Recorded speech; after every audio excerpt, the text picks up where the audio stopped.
오늘은 주기도문 본문 중에서 우리가 같이 함께 집중해서 살펴볼 말씀은 12절 말씀입니다. 12절에 이렇게 기록되어 있죠. 우리가 우리에게 죄 지은 자를 사하여 준 것 같이 우리의 죄를 사하여 주시옵고. 이 12절에서는 예수님께서 우리의 죄를 사하는 것, 즉 죄에 대한 용서를 간구하는 기도를 가르쳐 주십니다.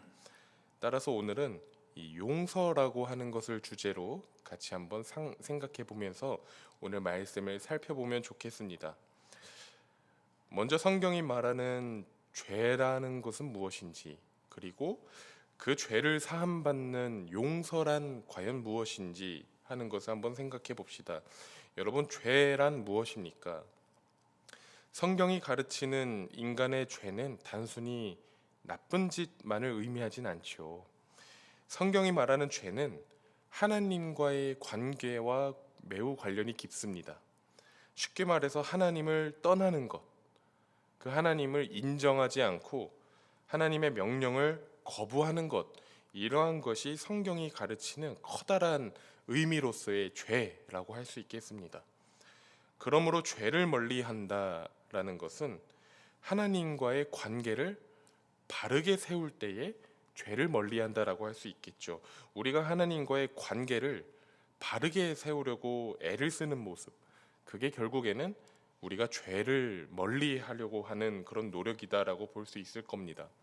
그렇다면 우리가 하나님과의 관계를 바르게 세우기 위해서, 죄를 멀리하기 위해서 애를 쓰는, 노력하는 것들에는 어떠한 것들이 있을까요? 하나님과의 관계를 바르게 세우기 위한 노력으로 우리는 예배를 말할 수 있을 겁니다. 예배를 드리는 것은 곧 하나님께 대한 우리 모두의 응답이기 때문이죠. 그리고 말씀을 묵상하는 것도 말할 수 있을 것이고, 시간을 내어서 기도를 하는 것, 또는 내가 가지고 있는 물질을 하나님께 봉헌하는 것, 이러한 것들을 말할 수 있겠습니다. 이처럼 하나님과의 바른 관계를 위해서 우리가 노력할 수 있는 것들을 고민해 보았을 때 가장 먼저 떠오르는 것들은 대부분 우리가 하나님께 대하여 직접적으로 할 수 있는 행동들입니다.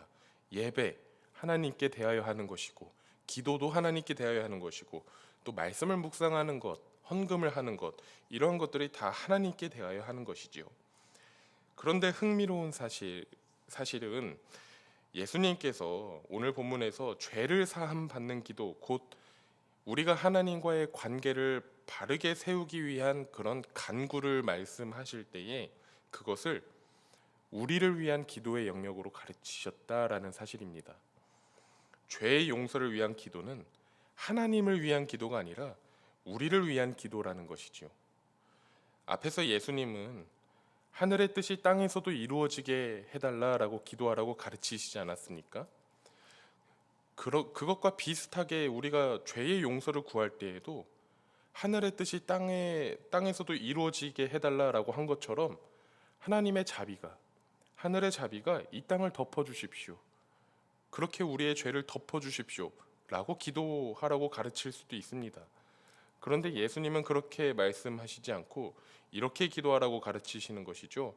우리가 우리에게 죄 지은 자를 사하여 준 것 같이 우리의 죄를 사하여 주십시오 라고 기도하라는 겁니다. 이 같은 구절을 공동번역 성서에서는 이렇게 번역했습니다. 우리가 우리에게 잘못한 일을 용서하듯이 우리의 잘못을 용서해 주십시오. 이 짧은 기도의 가르침에서 여러분 무엇이 느껴지십니까? 우리의 죄와 우리의 잘못을 용서받는 그것은 당연히 하나님의 은혜임과 동시에 그것은 우리가 서로를 용서하는 것, 즉 우리의 삶과 굉장히 깊은 관련이 있다라는 것을 예수님께서 가르쳐주고 계시는 겁니다. 여러분, 성경책을 한번 보시겠어요? 12절 말씀에 죄라고 하는 단어 옆에 숫자가 있습니다. 제가 가진 성경책에서는 2번이라고 붙어 있는데요. 그래서 그 책 아래로 쭉 내려가셔서 2번 각 줄을 보시면 그 죄라고 하는 단어에 대한 설명이 쓰여 있지요. 뭐라고 쓰여 있습니까? 이렇게 쓰여 있습니다. 헬이라고 쓰여 있고, 빚진 자를 탕감하여 준 것 같이 우리의 빚도 탕감하여 주시옵고라고 쓰여 있지 않습니까? 여기서 헬이라고 하는 것은 헬라어를 의미합니다. 헬라어는 그리스어이죠. 이 신약 성경이 헬라어로 쓰였기 때문인데요. 그러니까 이 12절 말씀을 원래 신약 성경이 쓰인 언어인 헬라어로 직역을 하면은 빚진 자를 탕감하여 준 것 같이 우리의 빚도 탕감하여 주십시오라고 직역할 수 있다라는 겁니다. 그러니까 원래 언어로는 이 죄라고 하는 단어를 빚이라고 표현했다라는 것을 알려주는 것이죠. 그런데 우리말 성경으로 번역할 때에는 이 빚을 의역해서 죄라고 번역해서 쓴 겁니다. 왜냐하면 우리 한국인들은 빚이라는 개념을 경제적인 개념으로만 생각할 수 있기 때문입니다. 빚이라고 하는 것은 돈을 꾸는 것이고 또 빚은 갚으면 그만인 것 아닙니까? 그러니까 그런 좁은 이해로 이해하고 그치는 것을 방지하기 위해서 이것을 우리말로 번역할 때는 죄라고 번역을 한 겁니다. 그런데 생각해 볼 점은 예수님 시대에 그 당시의 사람들은 죄를 빚으로 생각했다라는 겁니다. 물론 그들도 단순히 돈을 빌리고 갚는 의미로서의 그런 경제적인 빚만을 의미하진 않았겠죠. 그래서 빚이라는 말 안에 담겨 있는 의미를 생각해 볼 법합니다. 누군가에게 금전적으로든 또는 정신적으로든 빚을 졌으면 그것을 갚아주어야 할 책임이 마땅히 따릅니다. 손해를 입혔으니 원상복구를 시켜주는 것이 마땅한 책임입니다. 그리고 누군가에게 신세를 졌을 때 우리는 그 사람에게 빚을 졌다라고 표현하기도 하지요. 그런데 신세를 지게 되면 마음속에 무엇이 남게 됩니까? 신세를 졌을 때는 언젠가는 내가 이 신세를 다시 갚아야겠다라고 하는 그런 마음의 부담과 마음의 짐이 남게 됩니다. 바로 그러한 짐, 또 책임, 이게 바로 빚 안에 담겨 있는 의미입니다. 그리고 빚을 질 때에는 반드시 채권자와 채무자가 있습니다. 빚을 지는 사람이 있고 또 손해를 입으면서까지 빌려주거나 내어주는 상대방이 있습니다. 그러니까 빚은 반드시 서로 간에 상호 간에 이루어져야 합니다. 나 혼자서만 빚을 지는 것이 아니라 누군가가 있어야만, 상대방이 있어야만 빚을 질 수 있는 것이죠. 이러한 맥락에서 생각을 해보면 빚은 죄와 굉장히 유사합니다. 빚이 대상이 있어야 하는 것처럼 죄라고 하는 것도 상대방이 존재해야만 하지요. 그 사람이, 그 상대가 사람일 수도 있는 것이고 하나님일 수도 있는 겁니다. 사람이든지 하나님이든지 간에 죄는 누군가에게 피해를 입히는 것입니다. 그리고 그 피해를 입혔으면 그것을 다시 되돌려 놓거나 갚아주어야 하는 책임이 따르게 되겠죠. 그래서 죄라고 하는 것도 반드시 책임을 묻는 겁니다. 성경은 그것을 심판이라고 가르치지요. 성경은 죄를 하나님께 진 빚으로 보는 겁니다. 즉 인간이 하나님께 대해서 손해를 입혔다라는 겁니다. 그렇다면 그 손해를 갚아야 할 책임이 인간에게 생기는 겁니다.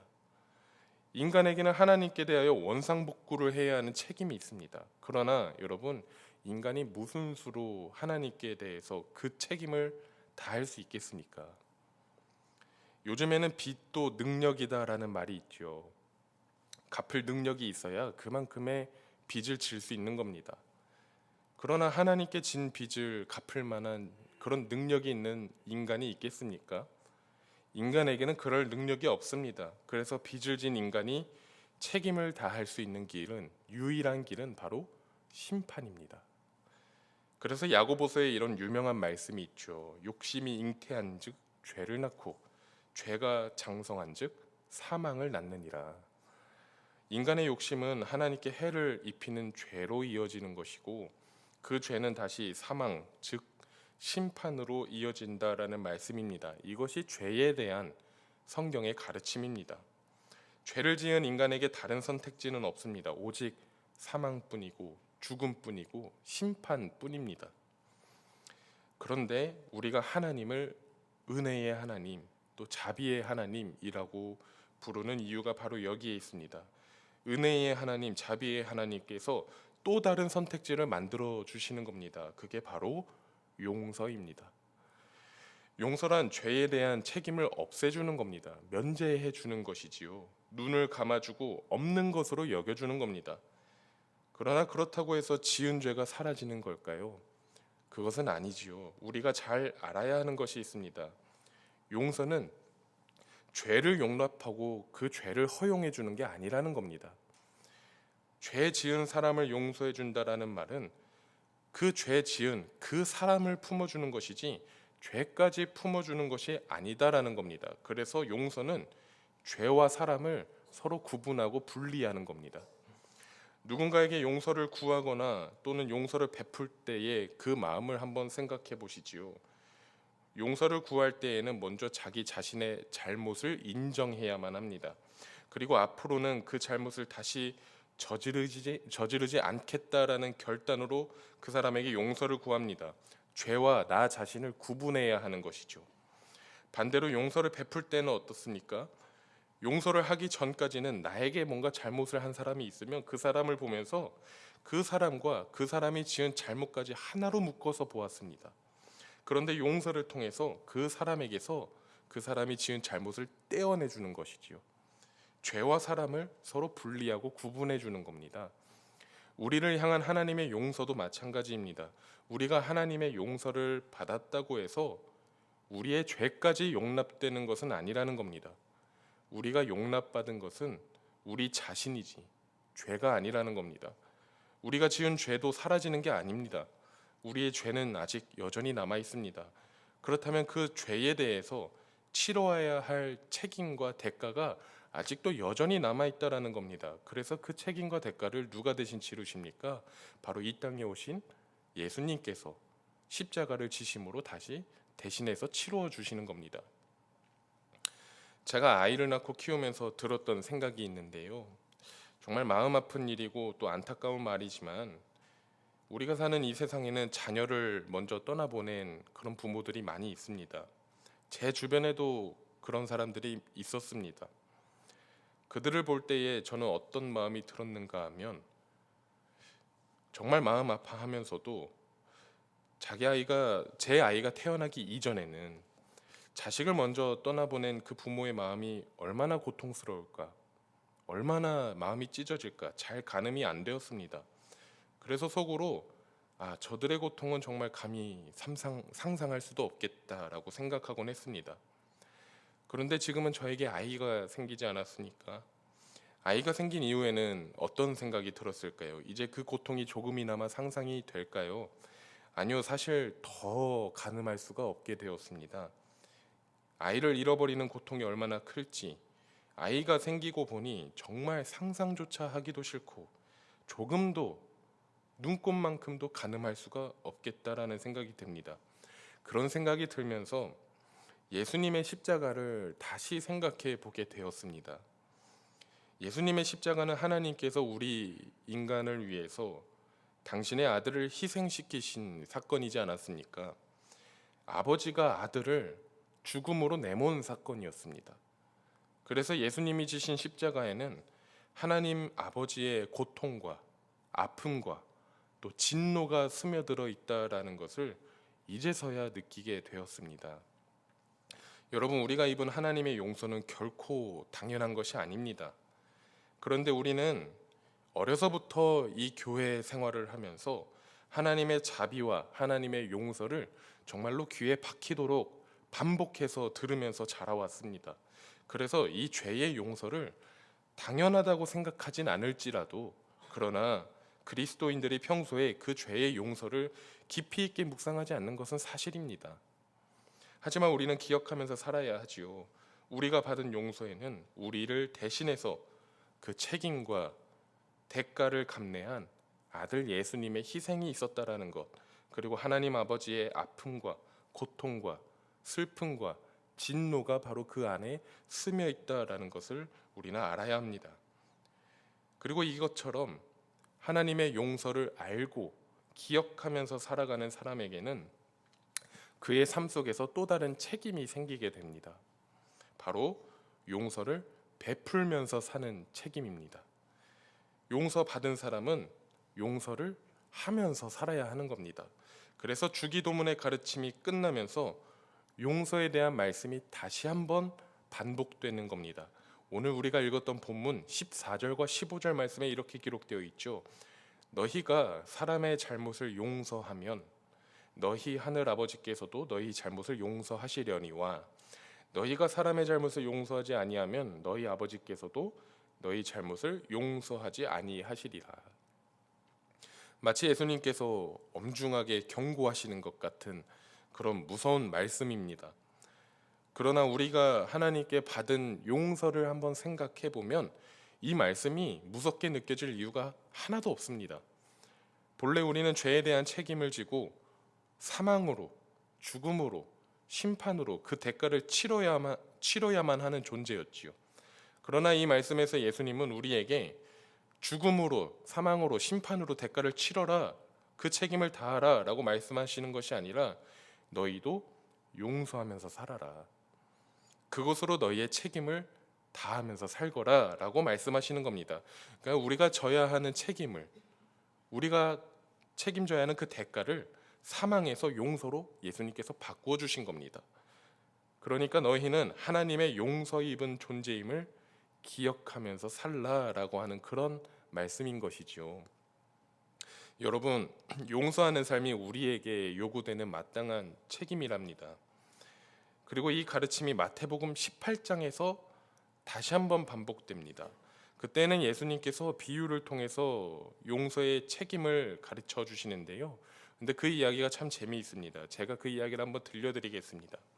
마태복음 18장에서는 베드로가 예수님께 질문을 던집니다.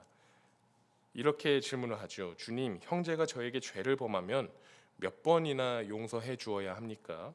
7번까지만 하면 되겠습니까? 라고 질문하죠.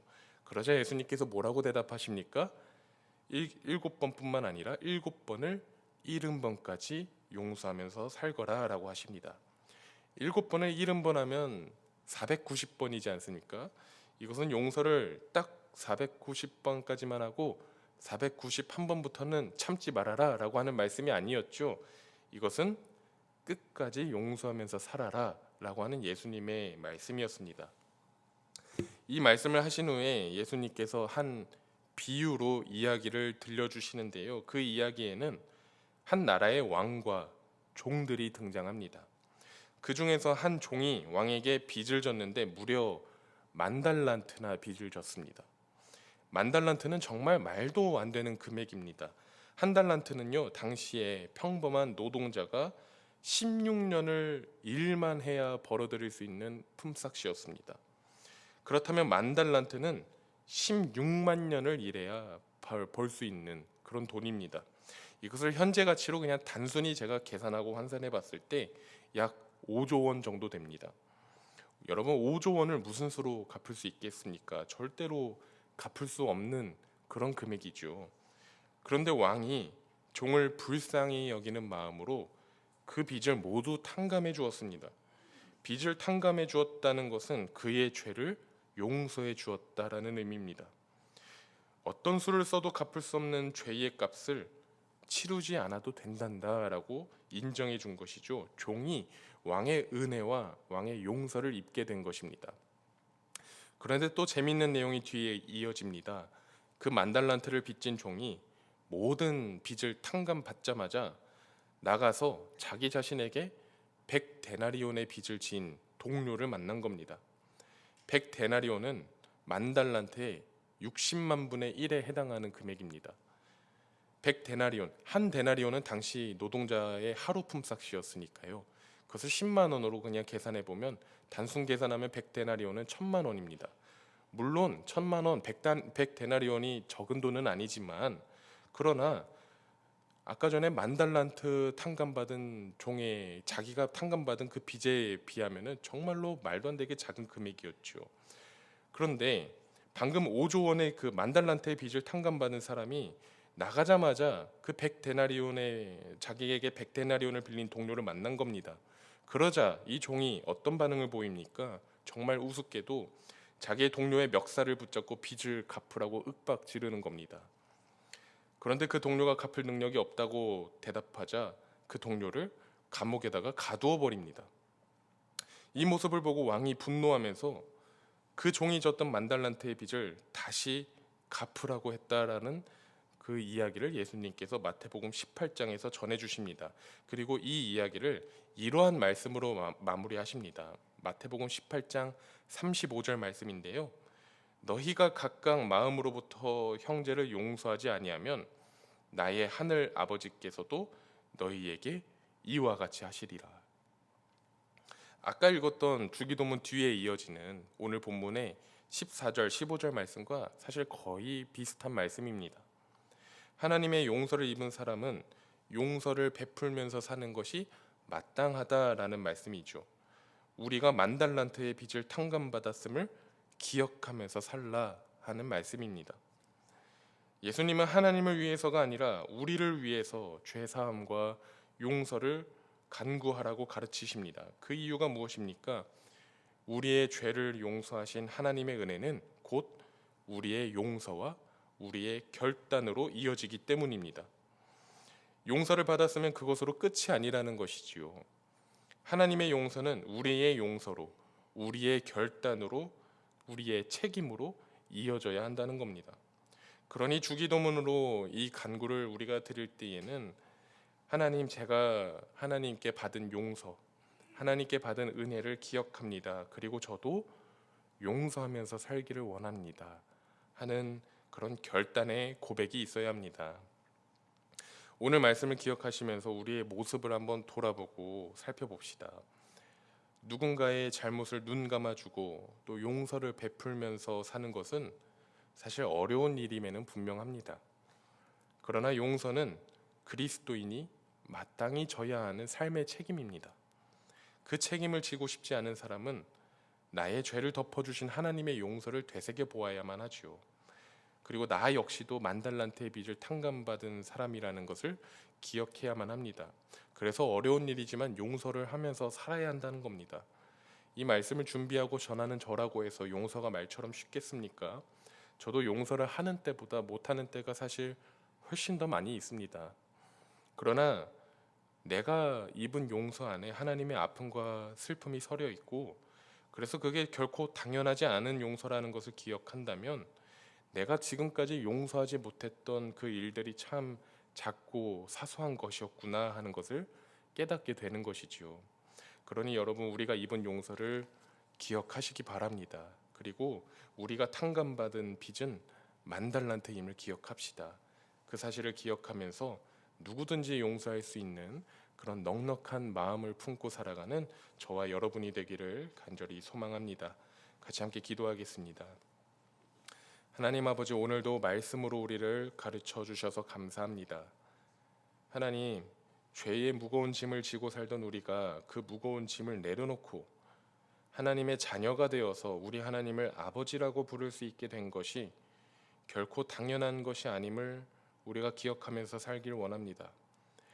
우리의 모습을 있는 그대로 받아주시고 흠이 많은 우리를 의롭다고 여겨주신 하나님의 용서 안에는 예수님의 희생과 하나님 아버지의 아픔과 고통이 서려 있음을 우리가 잊지 않게 하시고, 그 용서를 입은 우리도 삶 속에서, 우리의 생활 속에서 크고 작은 용서를 베풀며 살아갈 수 있도록 우리를 인도하여 주옵소서. 오늘 하루도 그 은혜를 기억하고 또 나누면서 사는 하루가 되게 하시고, 만나는 사람들과 행복하게 보내는 하루, 맡은 일을 넉넉하게 잘 감당하는 그런 하루가 되도록 우리와 함께하여 주옵소서. 예수님의 이름으로 기도드립니다. 아멘. 나라와 민족을 위해서 기쁨의 교회와 행복한 가정이 되게 해달라고 아픈 환우들을 위해서 기도하시고, 오늘도 교회와 성도를 위해 기도하시는 담임 목사님을 위해서 기도해 주시고, 오늘은 목요일입니다. 교회 학교 아이들과 선생님들을 위해서 기도하신 후에 개인 기도하시고 돌아가겠습니다.